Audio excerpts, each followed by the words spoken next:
Oh, look out. Oh, shit. Crew's in the come on house. in. What's up, boys? Hold on. You guys know all these guys, right? Thank you for being a pal.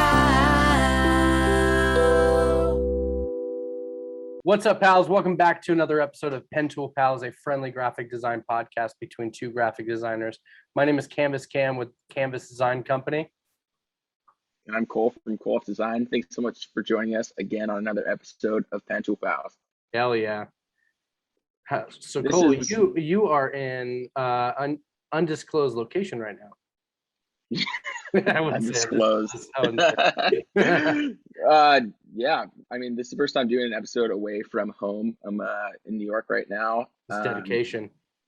Pretty cool thing, actually, Cam. I just met with a client in New York. No shit. And we met on social media not too long ago. So this was kind of like it was another like Pentool Pal kind of thing where I met someone that was across the US from me, and we met for the first time after chatting for a while. So that was a cool thing. I was like, yeah, dude. Can't believe I met this guy before I met Cam, but yeah, life goes on. No shit. Well, dude, social media has kind of changed how people meet each other too. It's like, you know, we haven't been in the same room together, but you know, we've become so close to where it's like it feels like it, you know. First time we're gonna, you know, meet each other in person, it's gonna be like, you know, two best friends just hanging out. Yeah, totally. I mean, right now we got Designer Con that we're gonna go to coming up. Yep. We're gonna hold Matt Dawson to his word. We haven't recorded an episode. We're going to CropCon. Yep, we're going to CropCon. We hold you to that, Matt. And we'll go to, you know, whatever's going up in the future, because that's all cool things. And anyone watching, I think that networking within the graphic design community is a super cool thing, and that's what we've always honed in on in Pentool Pals. I think that's really cool. Yep. And at those different conferences, you better know that if you see us, you're gonna get a flyer in your face, because I'm gonna make some flyers, thousands of them. And I'm gonna be walking around, and it's like, if you don't know my face, get to know my face. Here's a flyer, Pentool Pals. Well, that's how you promoted shows. Like, we were talking on the last podcast with Brother and Design Company about like being in bands and doing all that stuff. That's real promotion right there. You know, you go to places and you promote your stuff. And so I'm gonna go guerrilla marketing. Yeah, guerrilla marketing right there. I'm gonna hand out little flyers and shit. But besides being in New York this fine Friday, pretend it's Friday. What else has gone on in your week? Have you finished any big projects or anything? Dude, I've literally just tried to get as much off my plate so that I can spend my time in New York with like the least amount of stress possible. I feel that. And kind of just enjoy my time here. How about you, bud? How's everything with you, pal? It's been good, man. I finished a bunch of designs for that comedian guy I was talking about, and those shirts were very well received by his audience. He texted me today that they're selling well, which is great. So that's always good to hear. But I finished up a bunch of wrestling stuff, and I picked up a job from a WWE guy who just got released by the company. But I just pumped out this t-shirt graphic for him that was just really, really cool.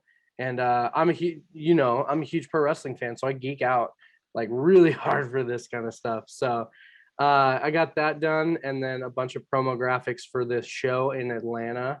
And so I'm really stoked on that. So it's been a really busy week so far, and I'm at this point where I've got a few jobs on my desk that are at the start.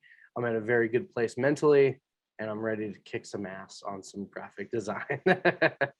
That's epic, dude. I'm super stoked for you. Hell yeah. Cam, who do we got on today? So today we have the infamous Dan Janssen of Lincoln Design Company, the big bad. Everybody knows who Lincoln Design Company is, and they have been a goal of ours to get on since the beginning. And I'm very, very stoked to have Dan on to pick his brain. He has worked with just about everybody, every big giant company like WWE, Disney, Mountain Dew, Dew Tour. Element. While I'm wearing all of his gear, I'm gonna try not to fanboy out. I probably will. That's a goal of ours, is to literally not fanboy during this whole thing, because Lincoln has been a huge influence, not only for us, but like just about anybody that's doing something like we are in the activewear industry or apparel or branding. I mean, they have either come across Lincoln's stuff and have just drooled over their graphic design, or has just ran through and crossed paths with them. And if you haven't, get ready to see some of the coolest stuff you've ever seen in your life. Agreed. Well, without further ado, let's get him into this chat. Perfect. Fellas, Dan, what's going on, man? what's happening? Oh, that is a beautiful shot right Well, you got like a wide angle now. Yeah. Hold on. Let me try and get it dialed a little bit. It might get stuck on that wide angle. Can you hear me though? We're good? Yeah, we can hear you good. Clear. Perfect. What's up, man? So we're recording there we right go. now, so we're just gonna roll right into this if you're cool with that. Totally cool with that. Yep, that sounds good. All right, Dan. Thanks for taking the time, man. Yeah, dude. For sure. Thanks for jumping on with us and talking, and this is gonna be a fun time. Yeah, for sure. I'm stoked to be on. Thank you guys for reaching out. Hell yeah. So I am, as you can see, I'm fangirling now. I'm like your little representing. finger. I'm just over here going, Dan, he's our man. No one can. Nah, send me guys some of your addresses and I'll send you some new shit. Oh, dude. Oh, thanks, dude. Thank you. Appreciate that. Yeah, I'm always down to I'm trying to buy everybody's stuff just because I love it, So thank you. Yeah. Thank you. Thank you for the support. Yeah. If you guys are watching and don't know Dan or Lincoln Design Company, you've been hiding under a rock. But they have a book called Logo Mayhem. Go check it out. But hell yeah, dude. We'll talk about later. But we have a new book in the works, so we can talk about Illustration that. Mayhem, right? Yeah. Mm-hmm. Yeah. Yeah, dude. Yep. Looking forward to it. So, man, Dan, how are you today? I'm good. Really good. Yeah. Can't complain. Busy day, but no, it's good. Hell yeah. Nice. Well, we're like kind of all over the globe right now. I'm normally in California. You're in Oregon. Cam's in California, but I'm in New York currently. Oh, that's right. You're right across the bridge. That's right. Yep. We moved. So yeah, we're right across the bridge. But yeah, you're in New York now, Cole? Yeah. Well, just for the weekend, I got like a wedding here. So this is like the furthest I've been away from home, and that's why I got this weird like orange lighting on me. I'm like in a hotel room, and this is kind of the best I could do for now. But no, that's cool. We're all over the place right now with this weird time. So that's cool. Yeah, but that's kind of the cool part of Pentool Pals too, is because that's what we're doing. Is just kind of getting everyone from across the globe. Who's the furthest we had so far? Cam, what was I think maybe Don Leon. Don Leon, he's in Netherlands. So nice. Yeah, that's good. Yeah, it's a small world now, Very much, man. Social media has just made it to where you could really just talk to anyone, and that's been the goal with this podcast. Is just Cole and I being, we selfishly get to talk to the designers and artists that we've always wanted to talk to, and I've always been kind of like the person to where it's like I want to actually know and meet the artists that I look up to.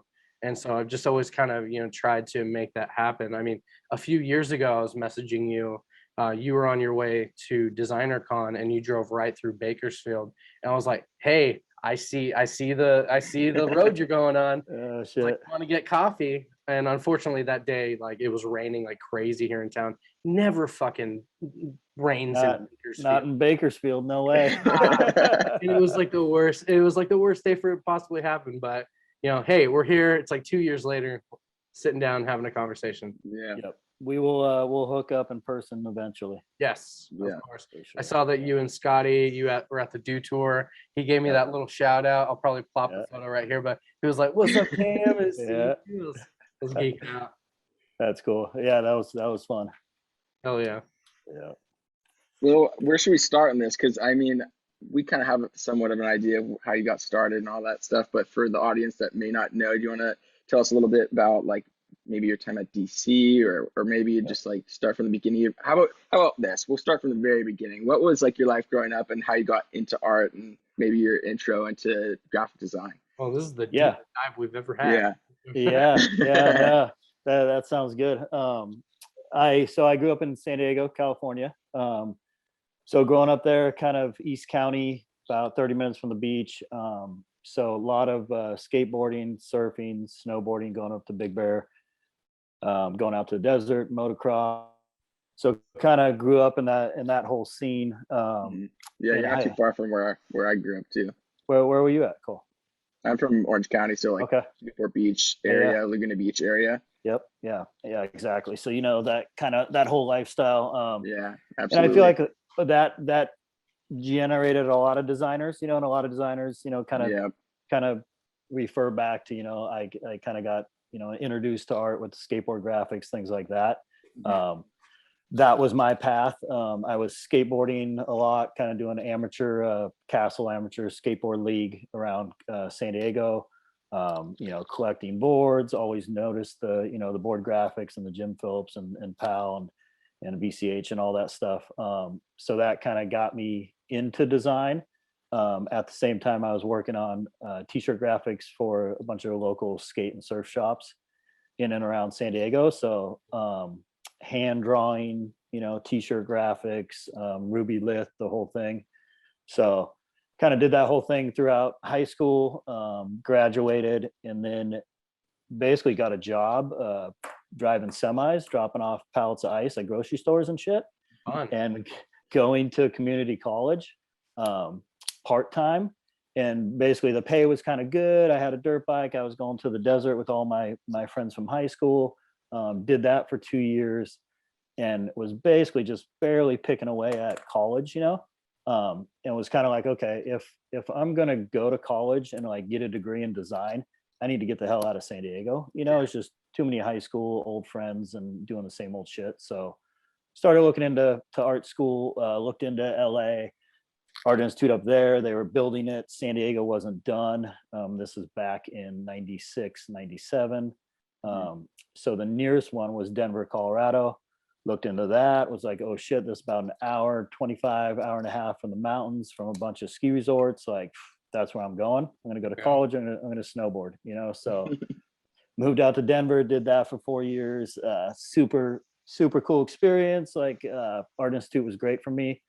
It was definitely, focused. I worked full time at a sign shop during the day. And then I went to school from 4 to 10 every night. I didn't have anybody, paying for my apartment or anything. So I basically had to have kind of a full-time job to support myself. And then I went to school. I did all the night classes. So, and it was good. I was able to snowboard and basically do art and work in a sign shop and, learn typography and that whole deal. So, graduated from there in 99, 2000, applied for a bunch of jobs. I knew I wanted to come back to San Diego, so I applied for a bunch of jobs. San Diego, saw the DC Shoes job, and then ended up getting that. So moved back from Colorado to San Diego, and then worked at DC Shoes for 5 years. Because there's so many of like the activewear industry within like the coast of California. A lot of them in Irvine too. San Clemente's been popular. Yep. Yeah. At that time, there was a bunch in northern San Diego there. Since then, they've all moved to basically Orange County. Irvine, that whole area. Yep. Yeah. So it was good. I mean, my time at DC was amazing. I met a lot of cool people, hence kind of the skateboard graphics, stuff like that. I still have connections today that, span back to those days at DC. And, we would have never started doing skateboard graphics if it wasn't for, that job and those people I met. So yeah, it was cool. Great experience. And that's, I've talked about this in the past on certain podcasts and stuff. And that's where I feel like it's important for someone going to school because it worked for me. But basically, if you're going to school, I kind of preach don't graduate and think you're going to do freelance. Like graduate and get a job in the design industry. Because for me, those contacts I made in that short period of 5 years, have been priceless. You know, if I was to jump out of college and start freelancing, and at that time there wasn't that much of a, you know, of a freelance industry. There wasn't, you know, Instagram or stuff like that. But to me, it worked really well for me. So I kind of preached the like, hey, if you're going to go to school and you're going to graduate, get a job in an agency, a studio, work for a brand, work for any company that, you know, you like or you believe in. Do that for a couple of years, learn the ropes, meet some people, and then kind of go do your own thing or freelance or whatever. So yeah, I've heard you say that on a few different podcasts and stuff. And also it's like, you know, something, one of the takeaways that I've had is like, have a brand for your own to kind of practice as well. And I remember when you were hiring a few months back, you said on one of your guys' videos where it's like, if you don't have a little bit of experience doing your own brand, it's like, why are you not doing that? You know, you can get all the knowledge from college and stuff, but they're not going to teach you how to brand for yourself. And exactly. One of the things is I went to college. I never graduated, but I got enough like know-how. I had to go right into like a full-time job. And I got lucky with my design job. That was my day job was working for a pretty big supplement company out of Billings, Montana. And we had an office here in town. So I got all the like the design know-how. And about 2 years in, I was starting to become more familiar with you guys, amongst other people like Draplin and Contino. And the one thing that I always heard everybody say was like, kind of like, do your time, don't jump out of your day job before you think you're ready. And then something, I forget exactly who said it, but it was like, you're gonna know when the time is right.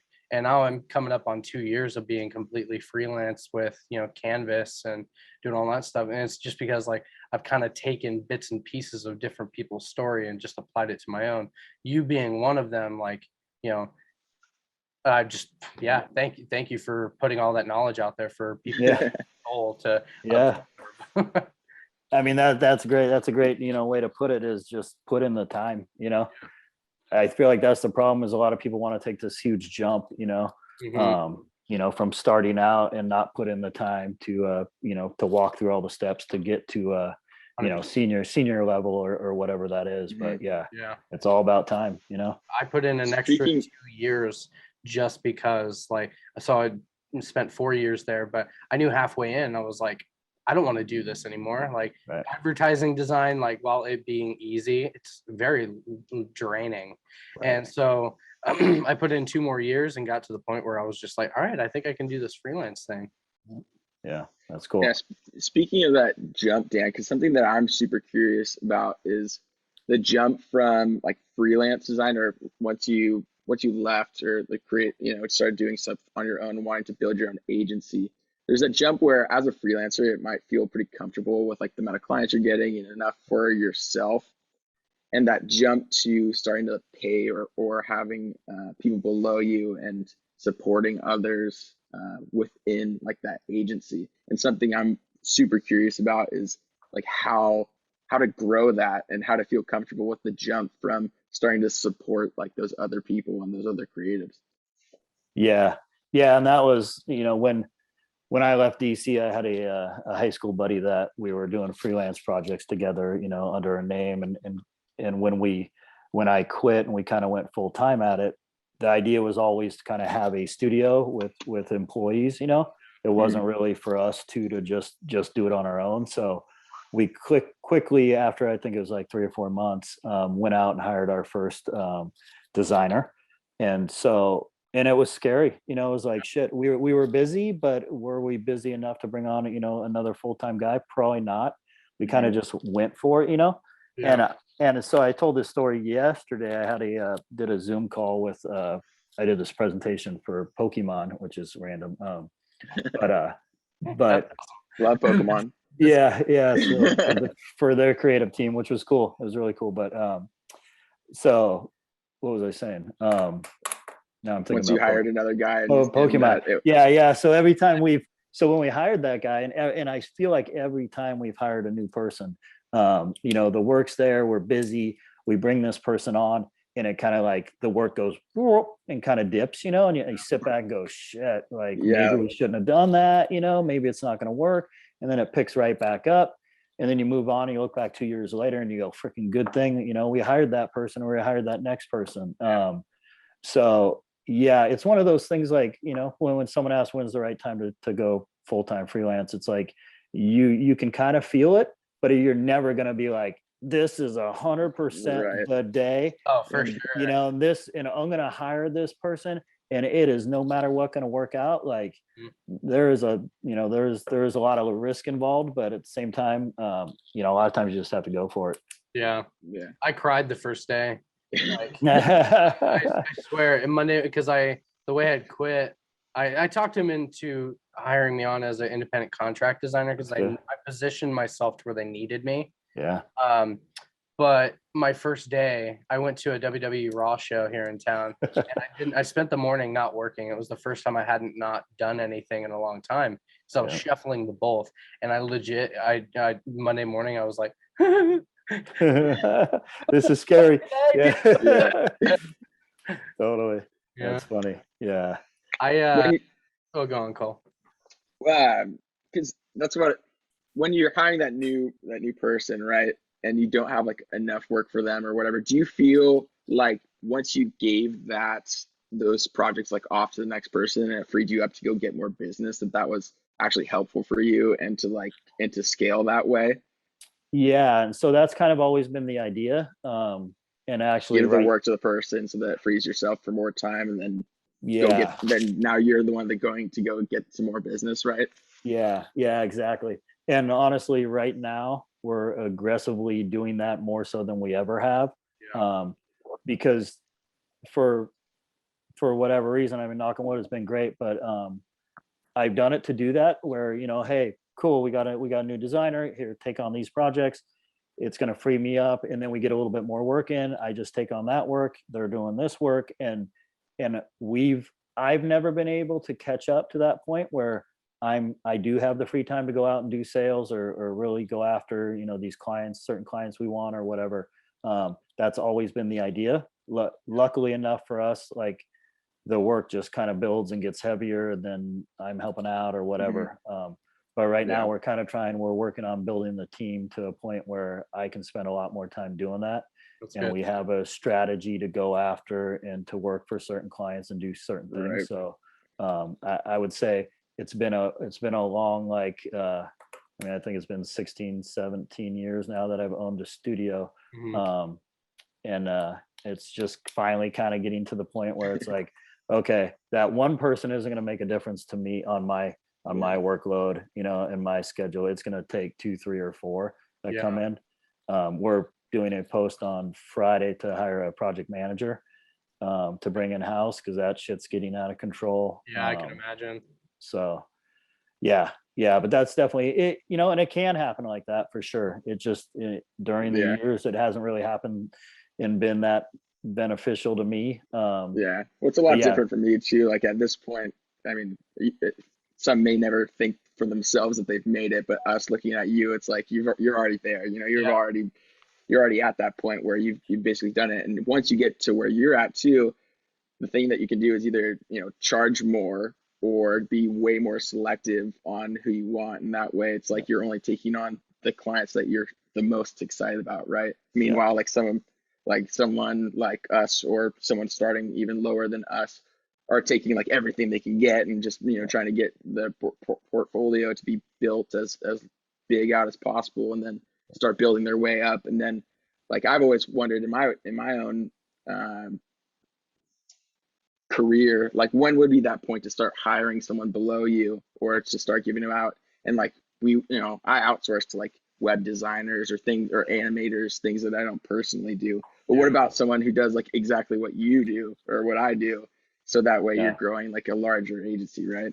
Yeah. I mean, when you're kind of, you got so much work going on, you're hiring out, you're doing, you know, say 80% of the work, you know, the other 20% of your time is billing and chasing invoices and setting up projects.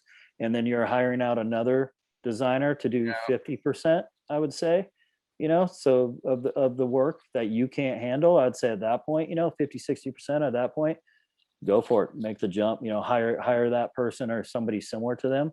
bring them in. And, I found once we hired that first person, it was easier to hire a second person, and kind of keep it rolling in a way, Sure. Yeah. I So, just outsourced some artwork for the first time about 2 weeks ago, and it was so scary. I was really, really busy. Yeah. I had a deadline I wasn't gonna meet, and I needed some fluff. So I hired this a buddy of mine just to do kind of like the bone work of it, just the concept work, and it really helped. And so it kind of opened up my idea because it's like young designers, they kind of grow up into doing art with thinking like they don't need any help. At least that was me. Like I had to be like, I have to do this on my own. I can't collaborate because then it's not my own. But then when you have a company and you're doing things, it's like, how can I do things to be more efficient, to grow this thing better? And it seems like that's what you realized like 16 years ago. How can I be more efficient with this? Kind of put your pride and your ego aside with building the artwork, because it's like it's not just the art that matters, it's production. How can I For sure. produce this? And you seem to have like a solid system right now going for you. Yeah, thank you. Yeah, it's working well. I mean, I got a great crew, obviously behind me and everything that have stuck with me for years and everything. So yeah. Yeah, we did we did a little bumper to one of our videos, and this is how I know people make it to the end of the video or not. But we did. So we got to episode 20 about, I think, a week before you guys did, and it wasn't Yep. like a race or anything, but we were more like hyper aware. So we did this. But if it was, we won. Yeah. Nice. Cut the video in half and changed our backgrounds to a hot tub with like a beach. Oh, did you? Oh, yeah. shit. And we were just like, it's nice to make it to 20 or whatever. I was like, yeah. Dan, episode 20 feels good. Yeah, feels real good. Thanks, pals. It was. I gotta catch that one. That's episode 20. Yeah, it's at the end of end. episode 20, but Cool. it was hilarious. I was hoping that someone would see that, and possibly somebody did, but hey, make it to the end of the video, people, because we do funny shit. There might be something special. Yeah. But I just thought I'd awesome. tell you that. But I'm curious about like the chop up in general though, because like that's been super inspiring to both me and Cam, and I'm sure a lot of people watching as well. But what was the call or the awakening that you guys want to start getting into some of the video world? Yeah. It was 100% based on COVID. Based on the fact that I used to make it a point every year to go out to certain bigger clients, whether it was like going to Rhode Island I've made some trips where I fly to Rhode Island to Hasbro, drive from Hasbro to WWE in Connecticut, from Connecticut down to New York to have you met Vince McMahon? No, I have not. No, but we're in the middle of Cam, you'd love this, and I'll share them with you as soon as the event comes out. But we're in the middle of doing a bunch of logos for some upcoming WWE events, and like the guy I deal with's been there for like 22 years or something. But anyways, he's like, what your final logos like in the next round, I'm taking directly from here upstairs to Vince, and Vince makes the final call. I'm like, oh shit. Okay. He's gonna be like, oh, that's good shit. yeah. I'm like, yeah, he actually cares and looks at the damn logo, and he's like, oh, absolutely. So well, you need to take over their merch department because it's there. Try to cut you off.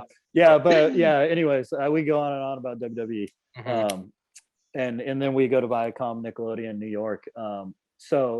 Or go down to LA and make a bunch of stops and just show face, do a once a year capabilities presentation type of thing or whatever. So when COVID hit, like my real worry was like, oh shit, okay, how do we keep in contact, without just phone calls? This is even pre like everyone jumping on Zoom. So it's kind of like, shit, how are we going to keep in front of these people? What are we going to do?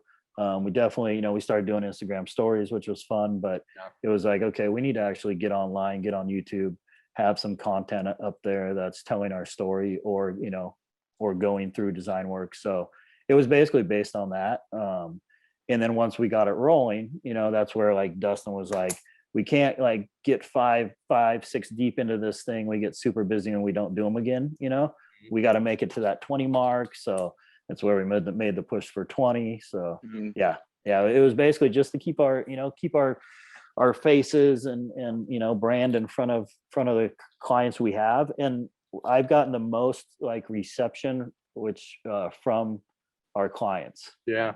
We had a call recently with a new client, potential new client, and they're like, hey, you know, I've followed your stuff on Instagram, but I've been the last couple of weeks been digging into all the Chop Up episodes. And he's like, that's what made me call you. And I'm like, cool, great to know, you know. So it's been good. You know, I'm not like, that's where I was a little leery about it, because I'm not the type of guy that's like, I want to speak in front of a public speaking in front of, you know, 200 people or get on screen a bunch. Like, to me, it's still very much a learning process. And, you know, I'm not super comfortable in front of the camera. So the first idea of it, I was kind of like, ooh, I don't know, you know, I'd rather be at my desk, you know, dealing with clients or working on a project than spending 2 hours downstairs in the basement shooting an episode with a camera in my No face, worries. you know. So that's why I partnered with Cam. That's why I knew Cam was way more. I'm a social butterfly guy than I think Cam would do well on the Chop Up. So.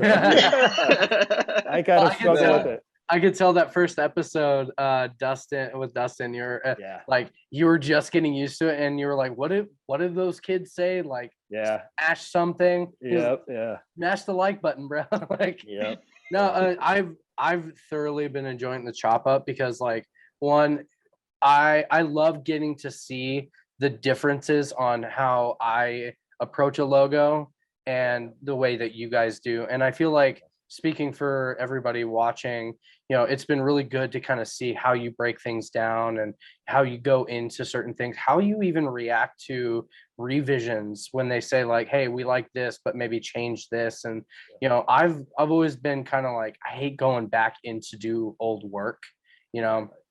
And seeing your guys' response, hearing that you guys feel the same way, but you have to literally, you know, please the client and stuff, it's put me at ease. But also just like seeing the similarities at the same time, like, I've learned to stop overthinking everything.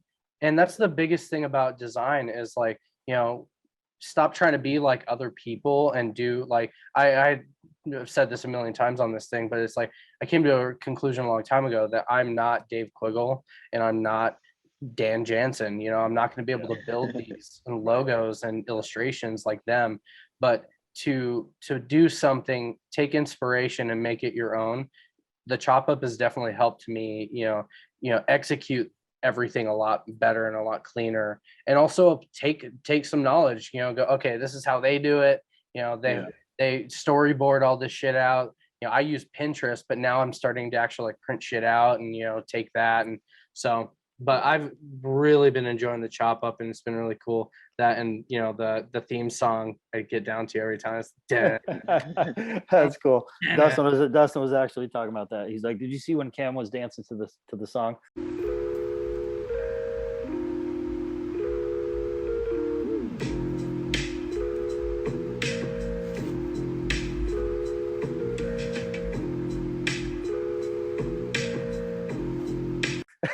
Yeah, I did. Yeah, so I'll drop that in here. Perfect. Yeah. And then one of the other things was like, so we do a lot of design that's actually like for product or product graphics, whether it's packaging or skateboards or you know, when we do a lot of patterns for button-up shirts and these big brim hats and stuff like that. So I try and get like a sample of everything we design. So, you know, week after week, we're kind of getting like new product in that we've designed, and it kind of piles up in the kitchen in there. Yeah. And then it just ends up like downstairs in a box, right? Or we try and like, you know, hang it up, whatever the good stuff is. Yeah. But I was always like, man, like we're getting all this stuff, and sometimes I'll shoot it and put on a story or something, but I'm like, it'd be cool, you know, to actually show the final product, you know, of these designs. Like, hey, we did this packaging. We started out with these blue line sketches. Here's the final product. it turned out okay, and here's why, or whatever, so that Billie Eilish one broke my heart, man. yeah. So that was it's cool to like, see you guys' perspective on those type of the so it's invert things and like whatnot. that. Yep. It's like, dude, it's all you would have had to do is go, hey, we need just a background layer for this thing. Yeah, and totally. it would have instead you inverted it and printed it on a black box. And that just, I saw that, and I saw the way you were like describing it. I was like, man, I feel for you. Yeah, it's tough, and you got to, obviously kind of stuff. you get, what's that? People don't think about that kind of stuff. Like, no, I you don't. Time, and I have to tell people, and I've gotten used to making 2 different versions just in case. But it's like, I hate seeing an illustration flipped to where like it on a white T-shirt. This is not how it was supposed to look, man.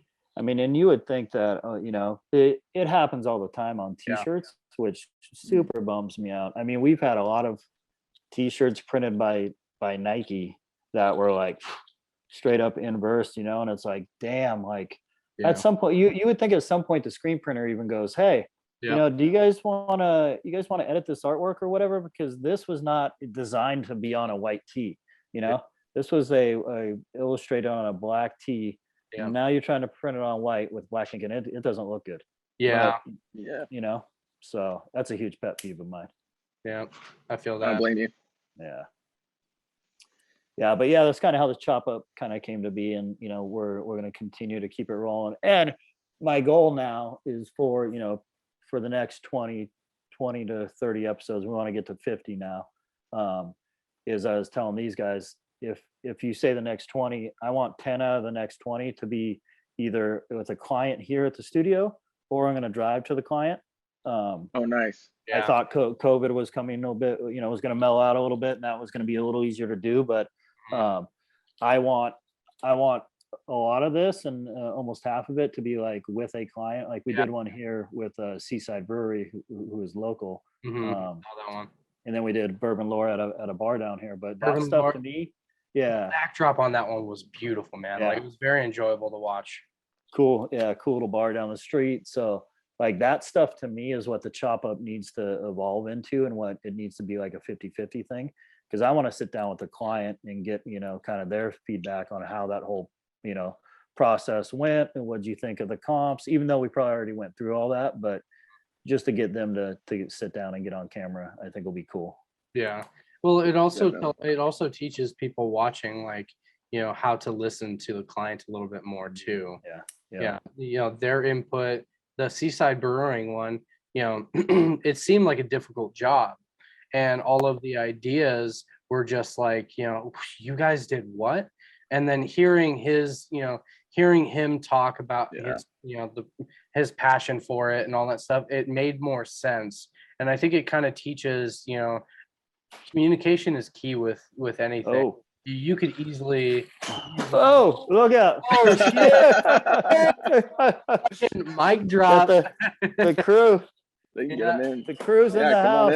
Come on in. And Frankie's dog. Wow. Oh my God, everybody. Do I need to get my dog? Is that what What's we're saying? up? You might need to get your dog. Yeah. What's up, boys? Hold on. You guys know all these guys, right? Da da da da da. It's the motherfucking Lincoln crew. Copyright. Yeah. How's it? Dustin, Dave. Say hi, Herman. Jordan, Frankie. Oh shit. Say hi, Herman. Yeah. Looking good. Yeah. Heck yeah. That's sick. What's up, boys? Can they hear? Hopefully we'll all meet together in you. person on like Designer Con or something. Yeah. There we go. All right, now they can hear you. Now the audio is going to be off, but you deal with it, people. Pals. Guys, what's going on? It's cranking. We're just doing a little episode for Pentool Pals. Yeah. How's everyone doing today? They just gave me some info. We got to watch their episode 20. Oh. They dropped it before ours, and they did a hot tub background. Yeah. Say we beat you, but we kind of beat you. Sick. We will. We'll all watch that. Check that out for sure. Oh yeah, we got a good amount of your friends that have popped up on the Pentool Pals podcast. So, but Yeah. Yep. You guys have had a great little crew of people on. yeah, We've been super fortunate. mhm. Yeah. It's just, Yeah. like I was saying earlier, I've always wanted to meet the people that I look up to, and I've always been able to network pretty easily, and I've just gotten lucky with the people that I know. Cole's gotten really lucky with the people that he knows, and we've started this thing off with just guns a-blazing. That's great. Yeah, we didn't even, like, in the beginning, we were like just me and Cam conversing over social media and getting that started, and then how it's evolved into like us thinking that we were just gonna maybe do like tricks and tips about like design and the design industry, and then getting a couple people involved and seeing the reaction of that, and then having it spread all the way to you. This is just, it's been everything. Yeah. Bye, guys. Just wanted to pop in and say hi. Yeah, Sure, totally. You all have We'll an chat open soon with you invite guys. to jump on this thing at Yeah, any. absolutely. Keep that in mind. Right Sounds on. good. Yeah. Yeah, if you guys have anything you want to say to any pals watching, feel free. Cool. You almost hit me with the gun. Yeah. Stay on your toes. No. That's my advice. Stay on your toes. Careful, And careful walking into Lincoln. Hey guys. You're gonna get nerfed. All right, later. Gotta get some Nerf guns in the studio. Oh yeah. That's been a super cool client for you guys. I mean, we saw you chop up with the whole episode, going through your drafts and revisions and packaging. Yeah. LeBron, Mhm. LeBron shoes. Yep. Yeah. They've been great. Hasbro's been great over the years. Yeah, it's a good relationship for sure. Awesome. Yeah. Well, Yeah. speaking of clients, do you have like anything that we could run through and kind of look at some of the artwork and then we some stuff that you guys have done? Yep. Hold on one sec. Let me show you. So we were talking about Some Pokemon. Pokemon. There Yeah. we go. So they're up here in Seattle. So they reached out. We've actually done two different large apparel packages for them. Right. One was based on like music and album covers, and this other one was just kind of open. But these are some quick designs that we did for them. This is so cool to see, like, you take like more of an activewear like spin on like the Yeah. Pokemon aesthetic. Yeah, it was kind of fun. I mean, some of these were refined a little bit more and stuff in the end, but Yeah, still cool yeah, to see. it was cool. Kind of basically redraw their That's rad. Like Gyarados is so rad. I'm so Yeah. surprised that I remember some of these names. I was like, come on, Oh, Cam. I was like a fanatic when Yeah. I even hopped on like the Pokemon Go train like not too long ago. Nice. Walking Yeah. around. Yeah, exactly. Yeah. That was crazy. People were like crashing into each other playing it. I Yeah. watched, dude. No shit. I watched someone in their car. They were driving down the street and they weren't paying attention. They went right into a parked car on their right side. Dang. I believe it. People were like, that's- people were walking off of everything. That's crazy. Yeah.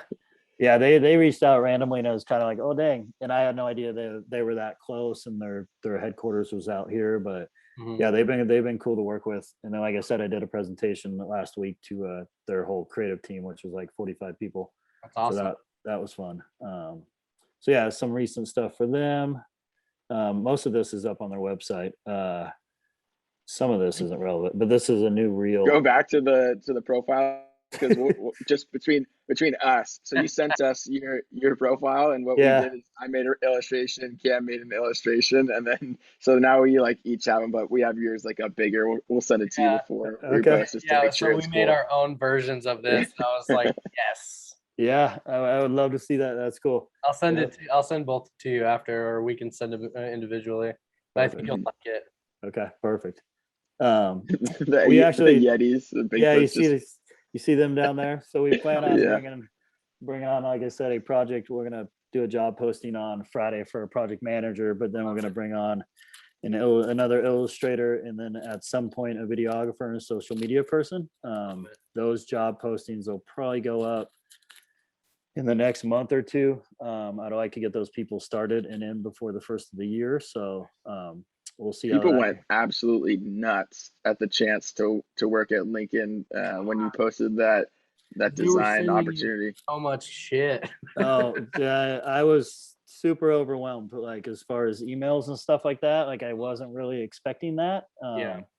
And damn, yeah, there was a lot of emails. There was a lot of, like I said, physical portfolios that people sent, Yeah. which was crazy. And then I kind of did that YouTube video, Explaining. just explaining and kind of giving a shout out, not Yeah. trying to say that everyone has to go that route. Yeah. But I wanted to at least give the people who went that extra mile kind of a little bit of attention, Of course. and show their work, even if, maybe they didn't end up with the job, but Yeah. there's a lot of work put into some of that. Oh, And yeah. I've told the story that's how I got the job at DC Shoes. I put together this kit, and at that time it was a CD-ROM, and there was like, this was old, and basically sent this CD-ROM with my resume and business card and all this stuff. And I was working at a sign shop, so I was able to make like kind of this whole nice little kit with all the printers at work. But that is how I got the job at DC, was basically that presentation, so Yeah, I was trying to, get that across to everybody. But for sure. yeah, Yeah, I think it was Asking you, I sent you a message just to be like, is it in-house only? And then I knew, based off of, you said it on the podcast, like if you think that, if you're doing your own thing, I wouldn't want to hire you. And for someone who's doing, like, I've been doing Canvas for a while, that meant a lot to me, to where I didn't even apply or do anything, because it was like I Same. saw that you had this belief system in people, to where it's like, if you're off doing your own thing, do your own thing, you're going to be successful in it. But if you're just like starting, you just graduated from college or doing something, you think you have something to bring to the table here at Lincoln, apply. And for me, I was just like, I would love to work at Lincoln, but also I believe in myself. And you saying that just meant a lot. yeah, that's cool. And I like with I'm a big believer of, is especially for designers, the in-house part and being in the same room with a designer, to me, there's a lot. It goes a long way. And that's why, these guys here, like, so much gets done. Right now we're coming in on Monday, Wednesdays.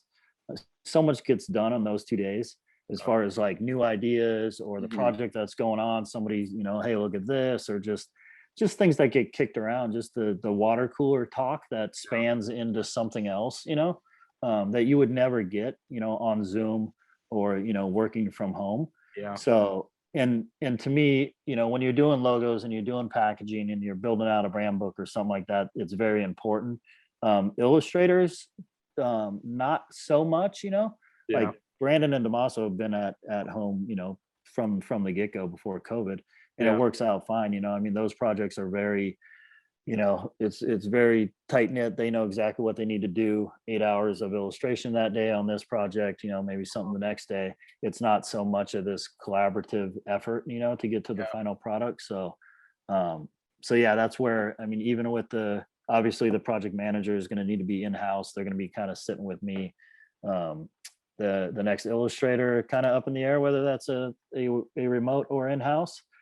But then when we hire the videographer and the social media person, they'll obviously be here. We need somebody. We have somebody now who shoots all the chop up episodes, and it works great. But I want somebody in-house, and then I want somebody to help out with the social media and that stuff. We're doing a lot more social media and kind of animation, social media, kind of combining the two. So we'll need that person. A lot off your plate too, because you run all that, right? You do all the posting, and that's a job. Like, it's a job. Yeah. Yep. I get anxiety just like posting, new graphic work and stuff like that. And you've kind of, I've kind of taken your tile thing and I've applied it to my own canvas thing, because I see why you do it, and it creates this like great pattern. But it legit takes a lot of time. Oh, it takes so much time. Yeah, it is a job. And honestly, we would post every day if we had somebody. But for me, it's like, man, if I can get 2 posts out a week, like I try and do 3. I try and do Monday, Wednesday, Friday. And that usually does not work, depending on the workload and emails and day to day. Because like you said, it can take you hours, to put that together and make it look right. That's something you're happy with. So Yeah. Literally. So yeah, let me move on here. Yeah, we can roll through it. Okay. Sure.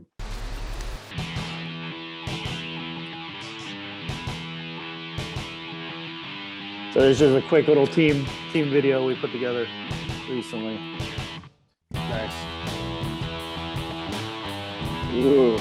That's sick.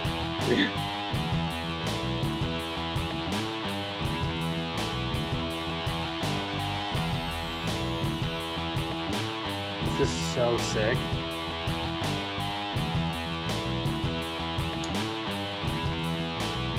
One thing I think is so important as an animator, especially in this like day's space. I mean, getting these logos from flat images to animated just really brings it to life. Yeah, it does. Yeah, so that was just a little quick. It was actually a video we made for an internal meeting, but then I think we posted it and everything. Yeah. And then so we started making this. So I've said a million times I'm a print guy, right? Mhm. So then when doing these chop ups, to me it's not enough. I'm like, hey, the videos are great, they're up online, cool. But we're showing like cool projects and some fun clients, and people need to be able to buy this and like have a printed edition of it. So we started making these newspapers. I'll send you guys a copy of this thing. Hell yeah. I screenshotted this when you guys did it, and I sent it to Cole, and I was like, dude, they're brilliant. That's cool. Yeah.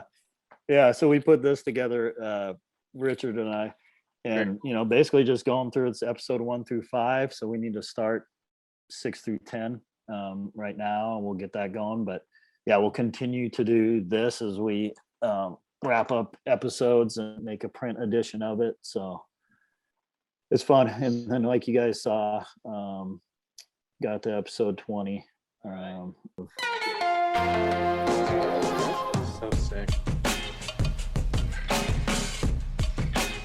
Damn, this one's like 3D.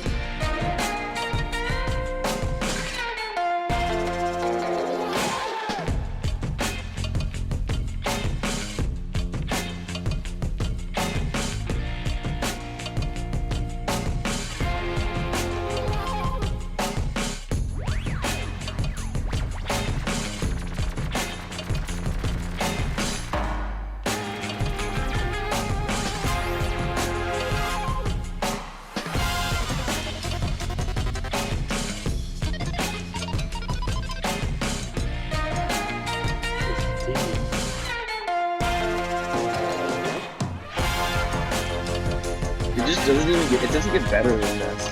No. Like, it's ridiculous. So good. This is serious goals. It's comical how good this stuff is. Yeah.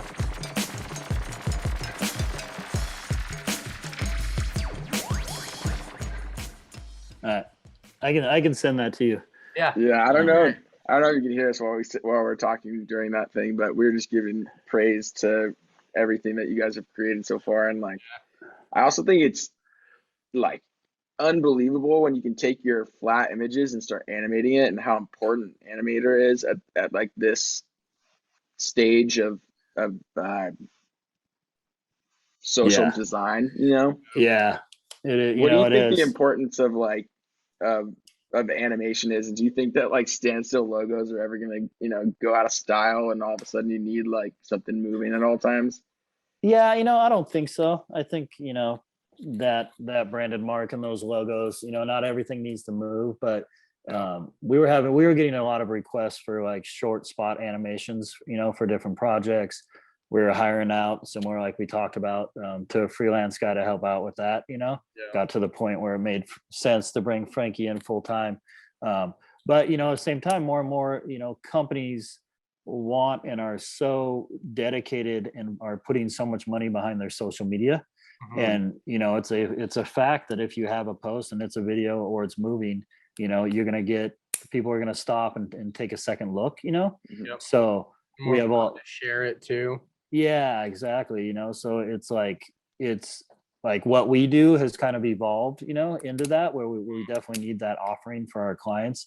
And we're doing a lot more of like, A to Z, from, doing the branding all the way to the social media and the animation and stuff like that. So yeah, it's definitely something that we're evolving into, and I think we're going to continue to do more of. So For sure. Yeah, it's amazing seeing something that is from flat and then seeing it move. It brings a whole new life to it. yeah, and I don't come from that background. Like we have Frankie in house, he's amazing at it. Yeah, At the it same scares the time, shit out of me. I know it scares me too.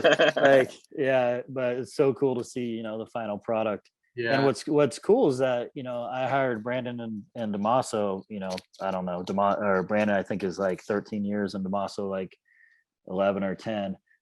They both went to the Art Institute and have degrees in animation. Graduated, and basically I hired Brandon straight out of school, so he didn't have a chance to go work anywhere else. He basically hired him at graduation, and then Damaso went on to work for a big screen printing and apparel company in San Diego for years before I ended up hiring him. But they both have a background in animation, which is kind of cool. I mean, Damaso has helped out with some other kind of spot animations where it's like hand drawn, where our logos are kind of morphing into each other. Like he does all that stuff. Nice. And that is traditional Disney, just onion skin animation. So yeah, it's cool. I mean, I dig it. I love seeing that stuff move.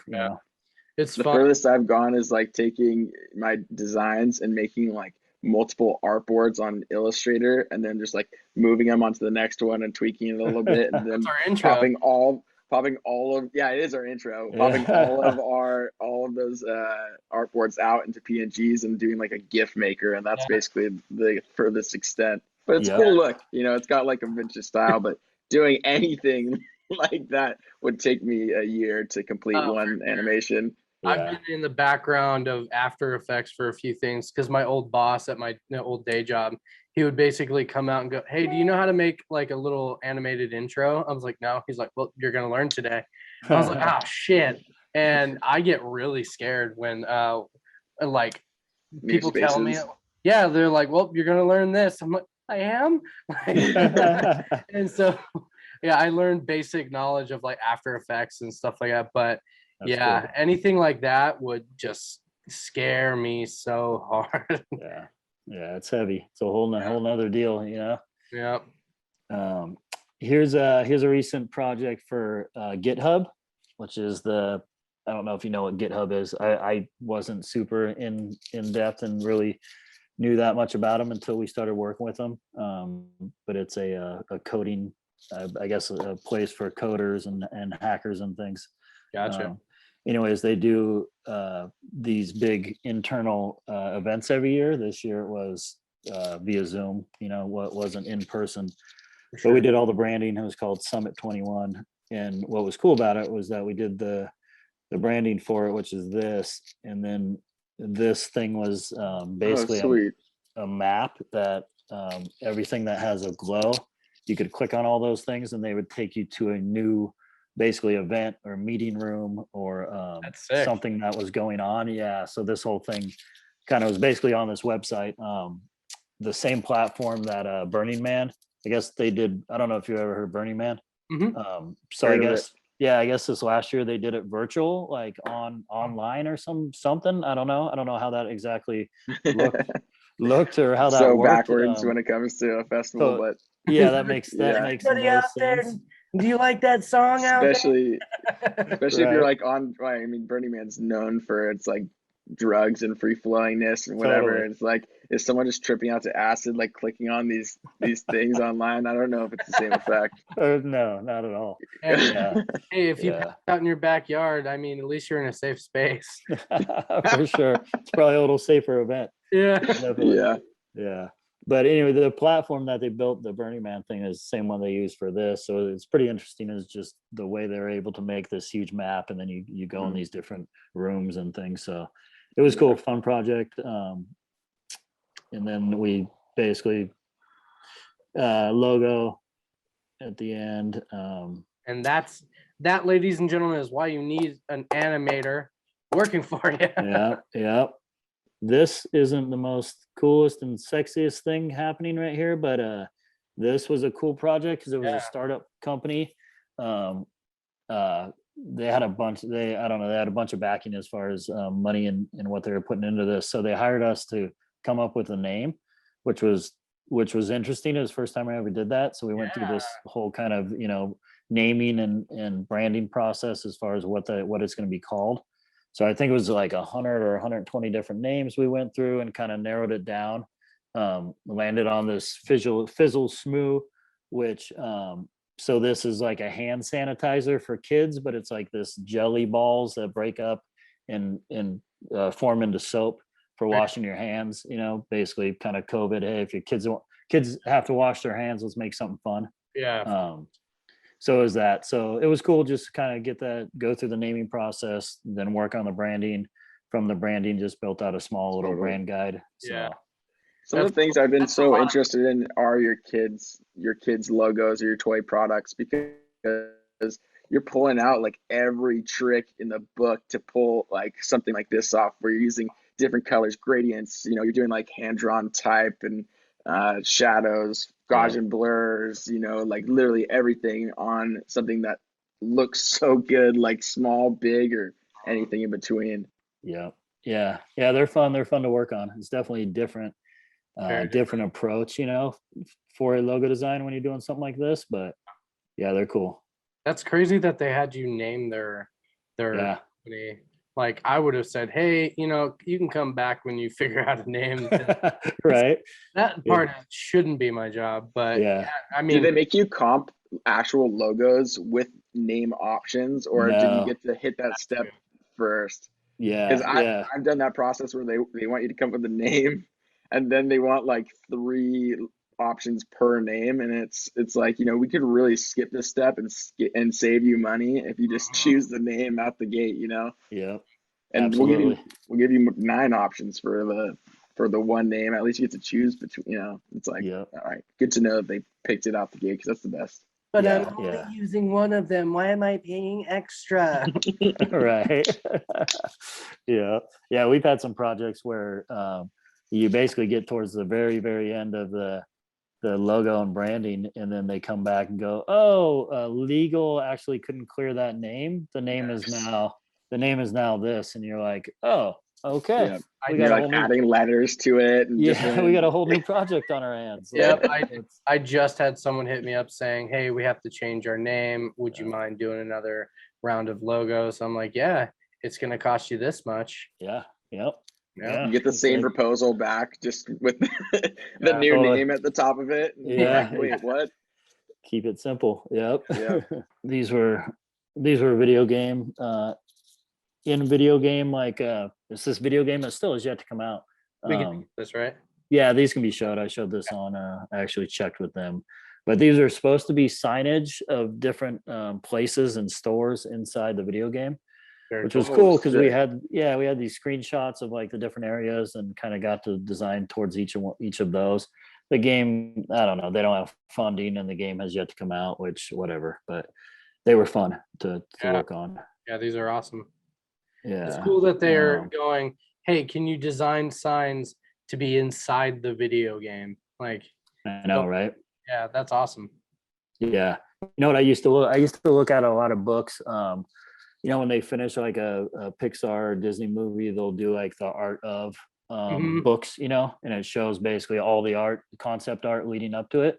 Like there's some cool shit in some of those books. Like I think it's like Ratatouille or some of those, where it's like the signage that they designed for the backgrounds, that shit's happening in. Yeah. Like they spend a lot of time on shit like this that you would never think of, You get hired to do a project that's like a little sign in a video game. Huge project. Yep. Yeah. So I mean, there is that. That's where I feel like, as far as like design and our careers and projects, like you never know what you're going to be designing for, and don't pigeonhole yourself into, hey, I do logos, I do marks, and they're one color and they're super simple, super clean. To me, like definitely develop your style, but be open to like a project coming through the door that's totally out of your wheelhouse, 100%. But if you feel like you can complete it and add something to it, then jump on it and try it out. So sure. The biggest creative and sorry, go for it.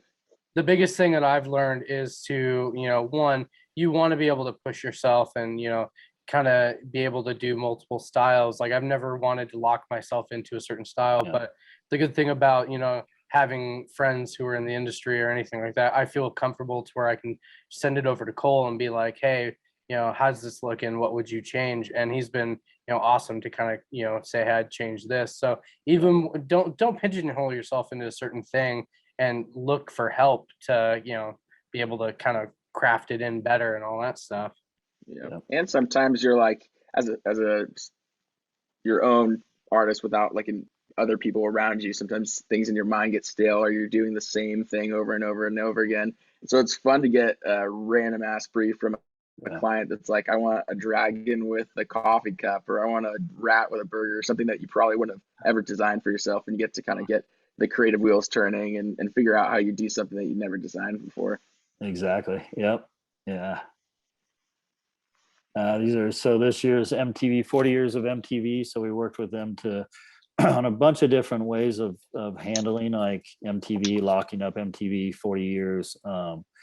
This thing didn't go much farther than this. There was like 3 or 4 other designs. And then in the end, I haven't seen them use anything yet. We ended up sending over 2 files, but we'll see. I know like the 40 years of MTV is kind of out there. I've seen it as far as them posting it and stuff, but I've yet to see any of these used. That bottom right colorway is so cool. Yeah.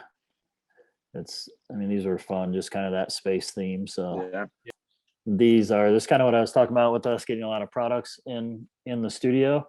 You can show these. Okay.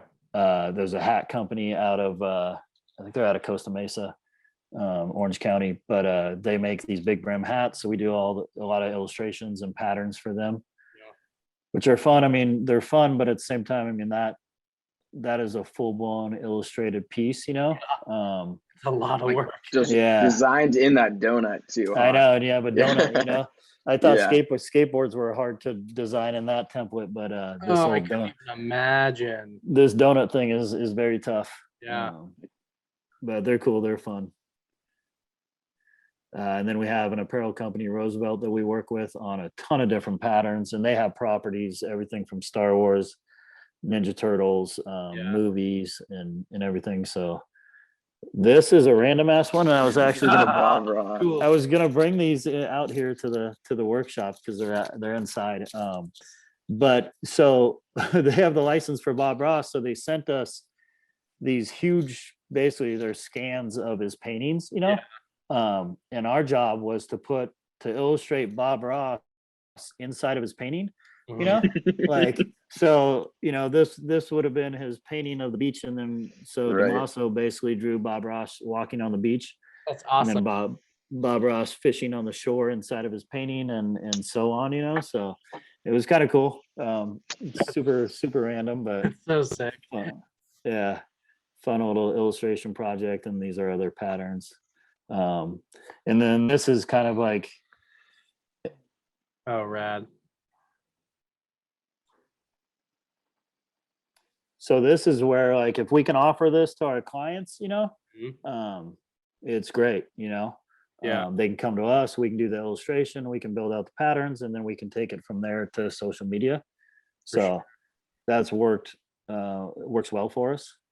And For sure. We were just talking to the Brethren boys last week, and they had their little their GIF animation that would just kind of like run through a whole branding package. And there's something about moving parts that will definitely catch people's eye. For sure. Yep. Yeah. Different apparel for Nike. I mean, this is new. I mean, this just came out. Pattern for Rumpel, which is a blanket company here. So this can be shown. This was a style guide for Minions. I have not posted this yet, but I will. This is a Pentool Pals exclusive. This was a fun one. Illustrating their characters in different ways, and then kind of building out a whole type kit and everything for it, taking it to patterns. A lot of this stuff I kind of put in here. This is all on Instagram for that presentation with those guys because they want to see specific things. Let me see. I mean, do tour stuff. I posted all this. You can show any of this. Cool thing with this is we just, I met Scotty out there for this, which was rad. Yeah. We just finished this. So this is Very cool. this you can't show. This will probably be out in a couple weeks that they'll actually post what the branding looks like. Sure. But this will be December 16th through the 18th in Copper Mountain, Colorado. So we'll go out there and have a booth and everything for this. Dude, But- I was so sad that one year when you guys got snowed out. I was just looking at all the photos. And I was like, Yeah, how much merchandise got ruined by that? a lot. We started giving shit away because it was all wet and yeah, it was a fun time. Just being out in the snow, and we brought Tim out from Mama Sauce from Florida. Yeah, and he had never been in the snow before, being born and raised in Florida. And it was dumping, and he was like, "Holy shit, is it always?" What like is this? What is this Yeah. white stuff? Yeah, I'm like, no, dude, it's not. Also, always. she said, So yeah, it was fun. "Oh yeah, But this will be coming out soon. for sure." You guys have I seen love all. that stuff. Yeah. Yeah, What's the all favorite stuff? What's your favorite stuff that comes in the pipeline that you want to like pick off of everyone else's desk and put on yours just so that you can create it like selfishly? I like this stuff where it's like where we start with the logo, mix in a little bit of illustration, and it's for an event. Yeah. Where, I mean, like I've said in the past, like I'm a print guy, so ideally to me, like you work on a project like this, and then you go to an event like the Do Tour, and it's freaking huge, and it's everywhere, and it's printed on badges, and it's on all this shit. So, like, I love this stuff. Yeah, me too. Digital to physical. Yeah, absolutely. Where you can see it blown up everywhere. Yep. Like I would not be okay doing websites and things that you don't like. You can't physically, You don't get too much like. Well, maybe you do, but you just don't at least get to see the gratification from it, right? Yeah, exactly. And then at some point, someone can just take it down and it's gone. It's like Now this Totally. this font is available on your guys' website, right? Yeah, it is. Yeah, we made this font for the event. And Hell yeah. yeah, so Josh could build out signs and everything. It's funny, like as a graphic designer too, that you might be known within the design community, but you step outside of that and like may never be noticed, and you can go into a coffee shop and see someone wear a Lincoln shirt or something, and they never knew. Well, maybe Lincoln specific, they would know that you made it, right? But in other senses that you can kind of hide behind the scenes and kind of like smile and say, yeah, I did that. Yeah, exactly. With the chop up recently, I was at a bar down here in Vancouver on a Friday night, and I go up to the bar, and the guy's like, "Man, you look familiar." And I'm like, "What?" And he's like, "We've met before." I'm like, "No, we've never met." I'm like, "I don't know. I don't recall, man." Like, "You don't really look familiar." And he's kind of going on and on. And then I go, are you like graphic design? Are you in the design industry? And he goes, "Yeah." He goes, "Oh, that's it. The chop up. Like you're on the chop up." I'm like, "Yeah." I'm like, "Yeah, we shoot that right up the street up here." And he's like, "Oh shit, really?" He's like, "Lincoln, yeah, Lincoln." I'm like, "Yeah." And so we shot shit for a little bit, and then I went and hung out with everybody, and then he was getting off work, and he comes over and he's like, "Hey," he's like, "I got a case of beer behind the bar. When you go to leave, just tell the bartender and grab that case of beer." I'm like, "Cool, thanks, buddy." So, perks of the job. yeah, I told him, I said, "Hey, I'll bring the whole crew down for lunch one day and pay you back." So yeah, That's dude. hilarious. yeah, it was cool. So just to like also like growing up and going to Toys R Us and seeing all these like display products on the shelves and just like never thinking about whoever made it and did anything with it, right? And now being in the profession and knowing what it takes, like I can't keep my eyes off of like the nitpicky stuff on packaging and figuring out how they did this, or how they could have maybe done it better or different, right? Yeah, it's like everything you look at as far as a consumer product, somebody designed it, somebody touched that, so there's so many things that you can design for. For sure. Totally. I geek out when I see you guys post stuff like not Power Rangers, but like Pokemon and Ninja Turtles. Yeah. But I don't know if you could see this, but I have a signed print of Nick, who was in the Michelangelo suit in the second movie. Oh shoot! Yeah. I met that guy at a Comic-Con a few years ago, and I got this signed. That's cool. I'm a That's huge rad. Turtle fan. Yeah, So- that so movie was Dan, rad. Dan, do you double as a Yeti mascot when you're no. off hours at Lincoln?